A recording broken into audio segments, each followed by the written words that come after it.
భూమిలో ఉంటే పునాది రాయి, సరిహద్దుగా ఉంటే హద్దురాయి, గుళ్ళో ఉంటే దేవుడి రాయి, బయట ఉంటే గడపరాయి. ఏంటి రాయి పురాణం చెబుతున్నాను అనుకుంటున్నారా? ఎస్, ఇప్పుడు ఏపీలో రాయి పురాణమే నడుస్తుంది. మరి రాయి నామస్మరణతో ఏపీ మారుమోగిపోతుంది. ఎందుకంటే ఇది ఇలాంటి రాయి కాదు, పొలిటికల్ రాయి. ఒకరికి తగిలి మరో ఇద్దరికి మిస్ అవ్వడంతో ఇప్పుడు ఏపీ నేతలు రాయి సహస్రనామాలు రాస్తున్నారు, రాయి జపం చేస్తున్నారు. మొత్తంగా ఏపీ ప్రజలకు పిచ్చెక్కిస్తున్నారు. విజయవాడ మేమంతా సిద్ధం బస్సు యాత్ర కొనసాగుతోంది. కరెంటు పోవడం, రాయి రావడం, సీఎం జగన్కు తగలడం, నుదుటి నుంచి రక్తం కారడం అంతా క్షణాల్లో జరిగిపోయింది. కానీ ఆ తర్వాత మొదలైంది అసలు రాజకీయం. అదే అసలు టాపిక్ కూడా. అందరూ ఊహించినట్టే రాయిపై రచ్చ మొదలుపెట్టారు అధికార విపక్ష నేతలు. ఆ నెక్స్ట్ డేనే చంద్రబాబు పవన్ రోడ్ షోలో కూడా రాళ్లు పడ్డాయి. బట్ అవి వాళ్లకు తగలేదు. అయితే అధికార పక్షమే చేయించిందని గట్టిగా విమర్శించలేకపోయాయి టీడీపీ, జనసేన.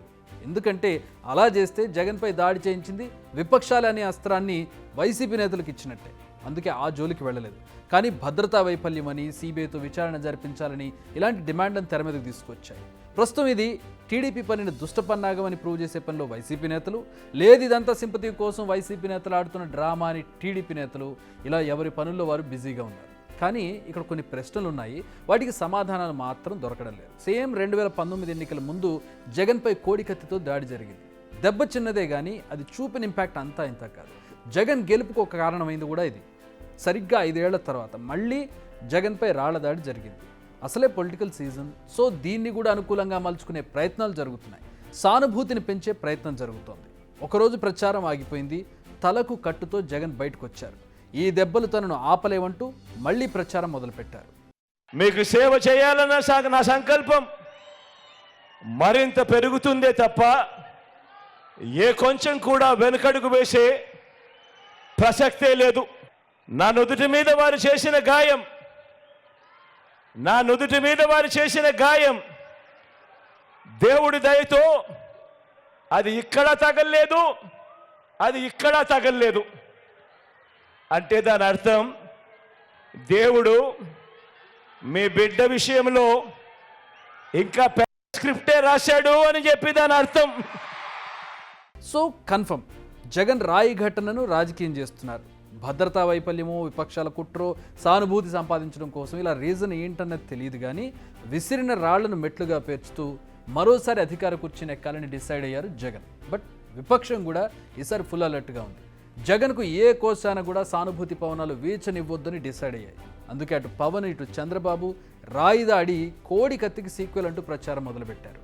నిన్న సాయంత్రం నేను చూశాను, ప్రతి ఒక్క పేటీఎం బ్యాచ్ కుక్కలు ఉంటాయి, కొన్ని పేటీఎం కుక్కలు మొరగతానే ఉంటాయి. ఇవి ఏం మొరగతారో కూడా తెలియదు కుక్కలకి.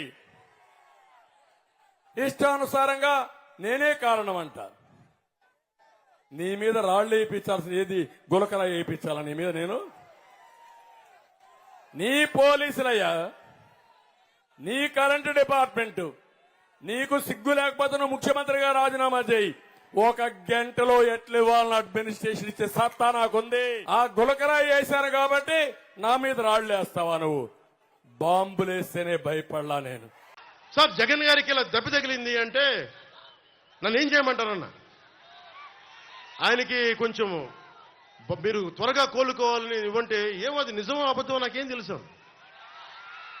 అతనే ఇలా టక్కుని కొట్టేసుకున్నాడో ఎవరికి తెలుసు? తెలియదు కదా. ఎందుకంటే కరెంటు పోయింది, దండలు ఉన్నాయంట. ఆ దండల్లో వాళ్ళే రాయి పెట్టి కొట్టుకున్నాడేమో, లేదు నిజంగా పోని ఒకసారి నాన్న పులి కథలాగా ఒకసారి చెప్తే బాగుంటుంది. ప్రతిసారి ఎలక్షన్ రాగానే జరిగితే నిజంగా పులి వచ్చిన నాన్న పులి కథలాగా అది అబద్ధం అనుకుంటాం. సరే, నిజంగా మీ మీద రాయి చూడండి, మీరు పట్టుకోండి. ఎదురుగా పొడిచిన వ్యక్తినే ఈ రోజు వరకు మీరు పట్టుకోలేదు. జైలు నుంచి అతను బెయిల్ ఇప్పించారు 5 సంవత్సరాల తర్వాత. కోడికత్తి వ్యక్తినే. ఈ సెంటిమెంట్ డ్రామాలు దయచేసి ఆపండి. ఈ నాటకాలు భరించలేకపోతాం. అయితే చంద్రబాబు పవన్ రోడ్ షోలో కూడా రాళ్లు పడ్డాయి. చంద్రబాబు గాజువాకలో ప్రచారం నిర్వహిస్తుండగా రాయి విసిరారు. అది గురిదప్పింది. తగిలితే ఆయనకు కూడా గాయమయ్యేది.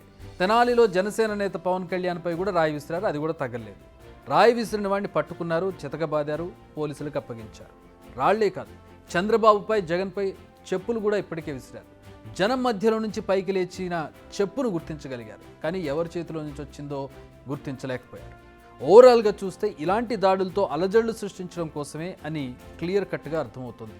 ఇది ఎన్నికల సీజన్, అందులో ఏపీ ఏ చిన్న నిప్పు రవ్వైనా చాలు అడవిని తగలబెట్టడానికి.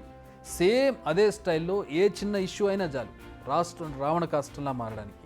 ఈ విషయాలన్నీ అధికార విపక్షాలకు తెలుసు, కానీ ఎవరూ సంయమనం పాటించడం లేదు. ఇరు వర్గాల మాటలు వింటుంటే అగ్నికి ఆజ్యం పోస్తున్నట్లు కనపడుతున్నాయి. ఎక్కడా ప్రశాంత వాతావరణాన్ని నెలకొల్పేలా వాళ్ళ మాటలు కనిపించడం లేదు. గతంలో ఎప్పుడూ ఏపీలో ఇలాంటి సిచ్యువేషన్ లేదు. మరి ఇవి నిజంగా ఆక్రోశంతో ప్రజలు వేస్తున్నవా, లేక ఆకతాయిల ఆటలా, లేక అధికార విపక్షాలు విసురుతున్న ప్రచారాస్త్రాలా, లేదంటే స్టంట్లు అనుకోవాలా? పోలీసులు తేల్చాలి. కానీ ఈ లెక్కలు తేలేసరికి ఎన్నికలు ముగిసిపోతాయి, లాభపడేవారు పడుతూనే ఉంటారు. అయితే ఎవరి వాదనలు వారివే, ఎవరి ఆరోపణలు వారివే. ఏపీలో పార్టీల నేతల నుంచి హుందాతనం ఎక్స్పెక్ట్ చేయడం మనం మూర్ఖత్వమే అనే టాక్ ఉంది. కానీ ప్రజలు ఇక్కడ ఒక విషయాన్ని గమనించాలి. నేతలు చేస్తున్న ఆరోపణలు ట్రాప్లో అస్సలు పడొద్దు. గాయాలు తగ్గిపోతాయి, ఘటనలు మరుగున పడిపోతాయి. ఊగిపోయే ప్రసంగాలు, ఊకదంపుడు ప్రచారాలు ఎన్నో విన్నారు. బాంబ్ బ్లాస్ట్ల నుంచి రాళ్ల దాడుల వరకు అన్నీ చూశారు. సో మీ ఓటు అనే ఆయుధాన్ని ఉపయోగించేందుకు ఆవేశాన్ని కాదు, ఆలోచనను ఉపయోగించండి. మీ పాలకుణ్ణి ఎన్నుకునే అమూల్య అవకాశాన్ని సద్వినియోగం చేసుకోండి.